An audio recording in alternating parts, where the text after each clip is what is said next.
કહેવાય છે કે મોત ગમે ત્યારે ગમે ત્યાંથી ત્રાટકે છે। આવી જ એક ઘટનાની વાત કરીએ તો ગત રાત્રિના સિહોરના ટાણા ગામે બની હતી, જેમાં વાડીના દરવાજે ઉભેલા વાડીના ભાગ્યાને એક બેકાબુ બનેલી કારના ચાલકે કચડી નાખતા તેનું મોત નીપજ્યું હતું। જ્યારે કાર ચાલકની વાત કરીએ તો અકસ્માત સર્જી કાર છોડી અને નાસી છૂટ્યો હતો। બનાવની જાણ તેના પરિવારજનોને થતા તે વાડીએ દોડી ગયા હતા અને પોલીસને જાણ કરી હતી। જ્યારે આ ઘટના બનતા લોકોના ટોળેટોળા એકઠા થઈ ગયા હતા। પોલીસ ઘટના સ્થળે દોડી આવેલ અને મૃતદેહની પોસ્ટમોર્ટમ અર્થે હોસ્પિટલ ખાતે ખસેડવામાં આવ્યો અને પોલીસે હવે આગળની કાર્યવાહી હાથ ધરી છે। મારા ભાગ્યા તરીકે કામ કરતા ભાઈ પોપટભાઈ ગોવિંદભાઈ ધંધુકિયા રાત્રે 12 વાગ્યા પછી લાઇટ આવે સર ફિલ્ડમાં એટલે રાત્રે પાણી વાળવા ગયા હતા।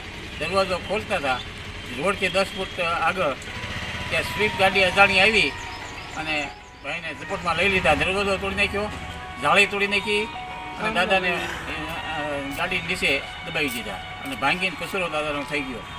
રમેશભાઈ પોપટભાઈ ધંધુકિયા, મારા પપ્પા હું ત્યાં મારે ફોન આવ્યો એટલે હું ગયો એટલે ગાડી નીચે મારા પપ્પા હતા એટલે હું જઈને બેઠો, મેં જોયું એટલે એમાં તો 10 ફૂટ આખો જે હતો ઝાપો જોયું એટલે ત્યાં કાંઈ હતું ને મારા પપ્પા ગાડી હેઠે હતા એટલે ત્યાં ખલાસ થઈ ગયેલા હતા।